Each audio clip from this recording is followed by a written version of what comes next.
Bonjour tout le monde, donc dans cette vidéo on va corriger les exercices 3, 4 et 6 de la feuille d'exercice. Donc avant de commencer à faire les exercices, on va faire un rappel de ce qu'on a vu dans la dernière séance du cours, donc rappel. Donc étant donné une suite géométrique UN,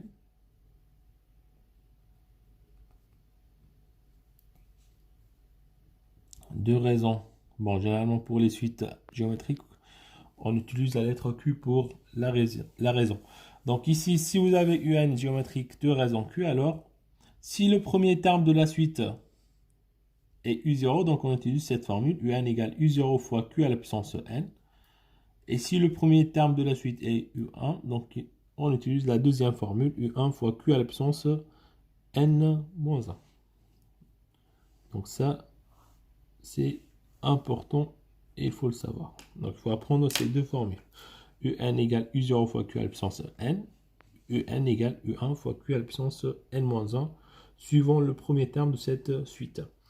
Donc pour le troisième exercice, donc UN est géométrique.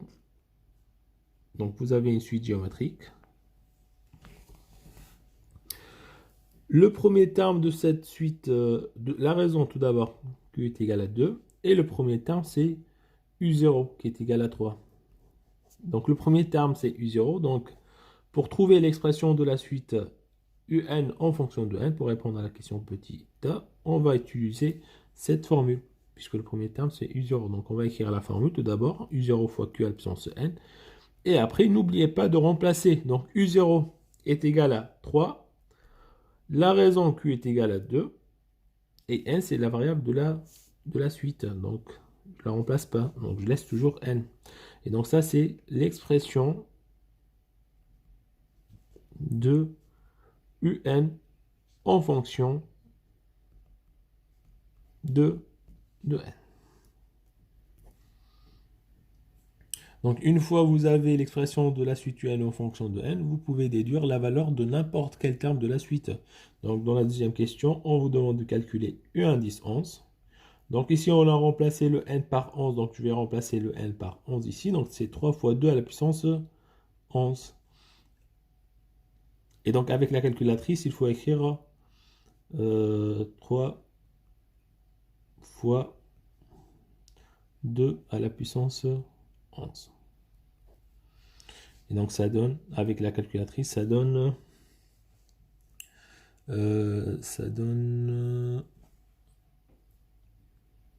6144. Donc, de la même manière, on va calculer U indice 15. Donc, c'est 3 fois 2 à la puissance 15. Et avec la calculatrice, ça donne 98 304. De cette façon, on a fini le troisième exercice. Donc, on peut passer à l'exercice 4. Donc, pour l'exercice 4, donc ici, vous avez une suite géométrique.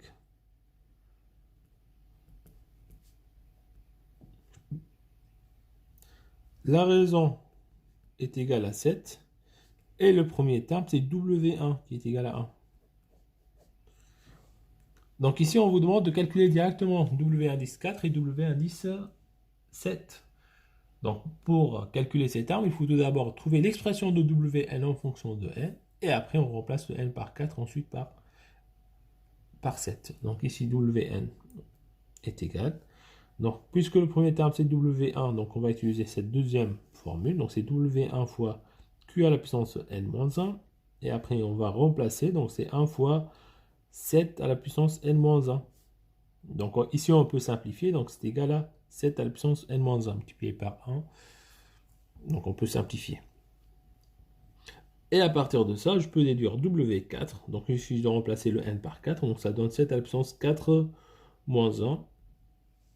Donc avec la calculatrice, il faut écrire 7, chapeau, 4 moins 1 entre parenthèses.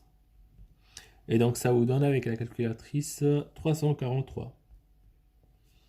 De la même manière, W indice 11, c'est 7 à la W indice 7, pardon. Donc c'est 7 à la puissance, et on remplace le n par 7, donc c'est 7 à la puissance 7 moins 1. Et donc ça vous donne, avec la calculatrice, 117 649. Voilà, de cette façon, on a fini le 4e exercice. Donc, on peut passer au 6e exercice. Donc, exercice 6.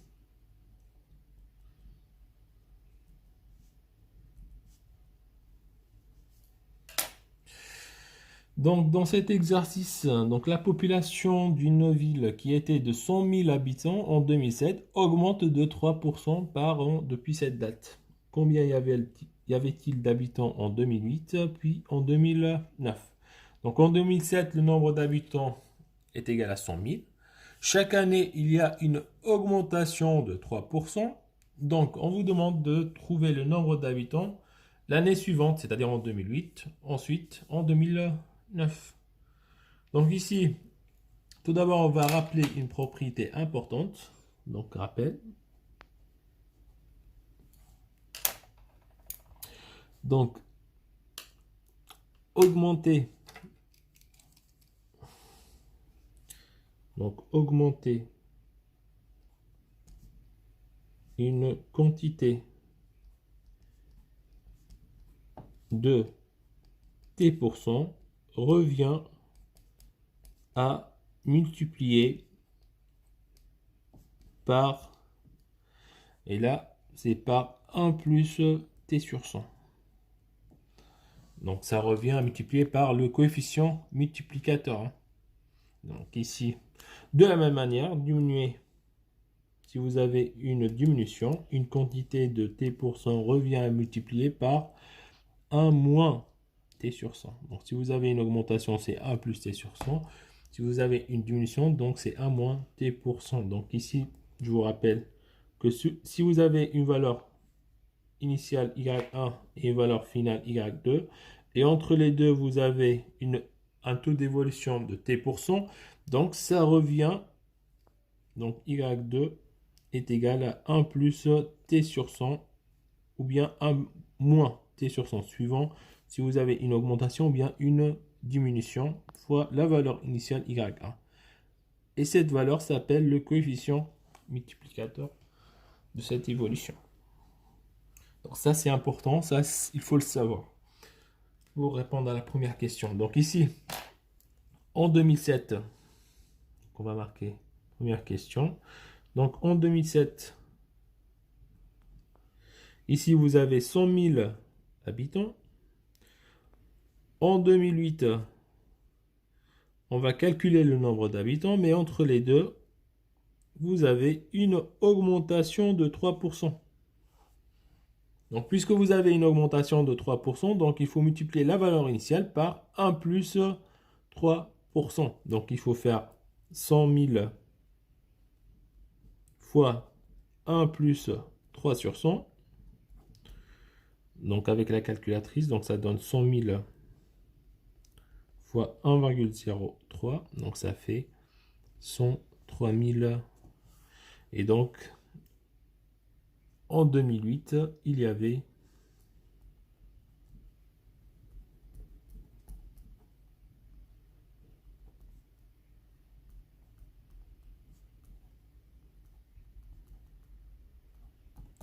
103 000 habitants. Donc, de la même manière, on va calculer le nombre d'habitants en 2009. Donc, en 2008, ensuite en 2009. Donc, ici en 2008, il y avait 103 000 habitants. On vient de le calculer. Et ici, on demande le nombre d'habitants en 2009, sachant que entre les deux, vous avez une augmentation de 3%. Donc, puisque vous avez une augmentation, donc il faut multiplier la valeur initiale par 1 plus 3 sur 100.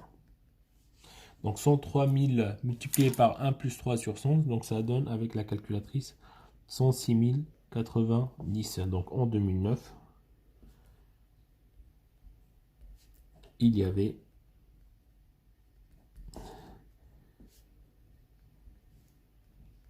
106 90 habitants.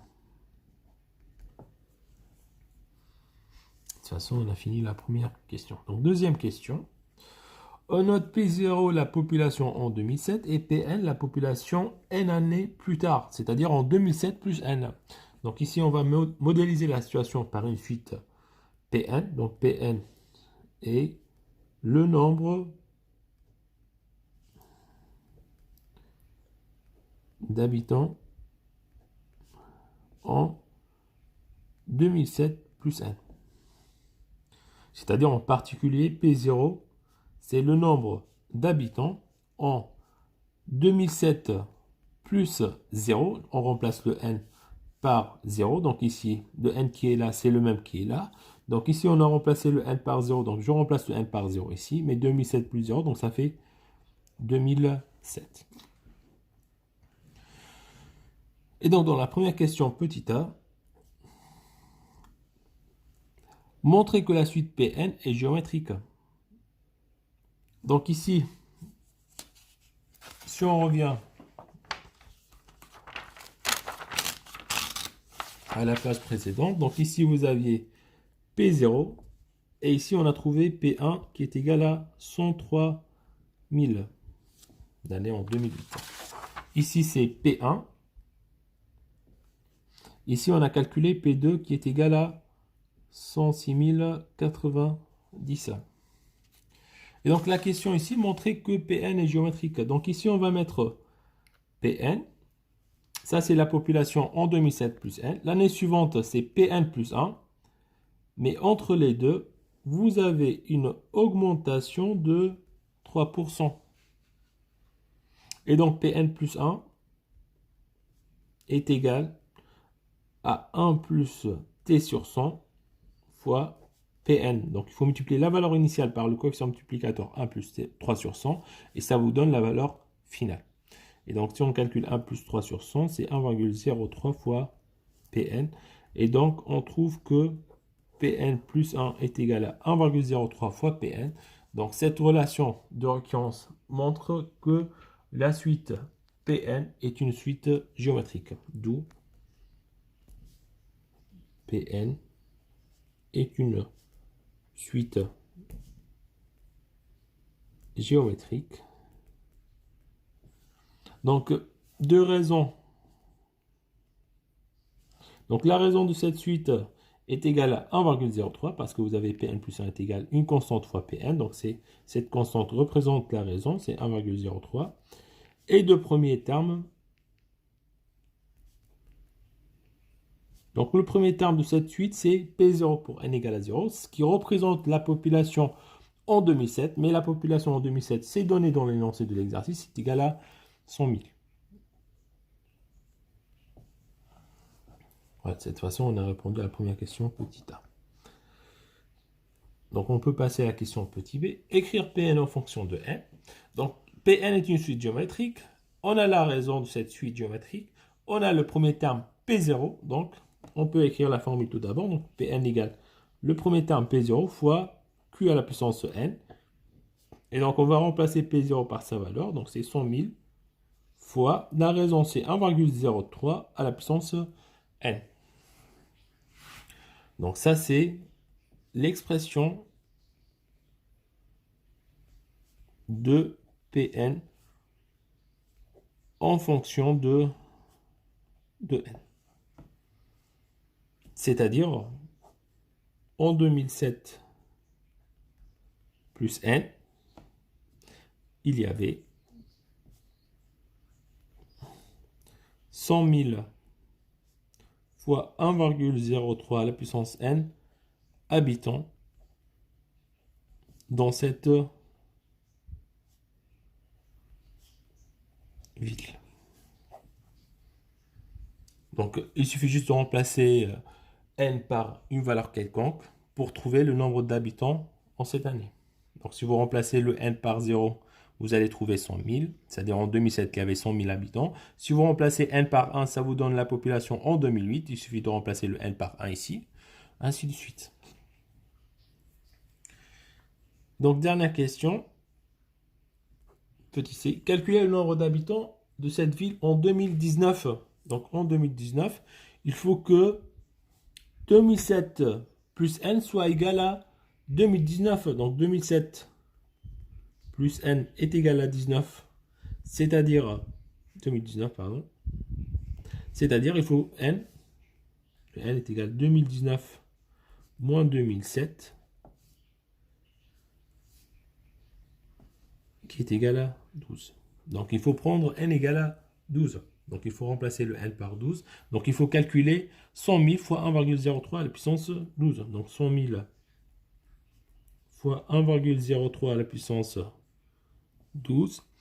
Et donc ici, si on a rendu à l'unité, parce que ici, cette valeur représente un nombre d'habitants, donc c'est pas possible de donner un nombre à virgule. Donc il faut arrondir le résultat à l'unité. Donc ça donne 142 576. Faites attention à la rédaction parce que c'est important, hein. Il y a des élèves qui ont trouvé les bons résultats, mais la rédaction n'était pas bonne. Donc il faut faire attention à la rédaction. Donc conclusion ici, en 2019, il y avait 142 576 habitants. Voilà, fin de l'exercice, fin de la vidéo, merci.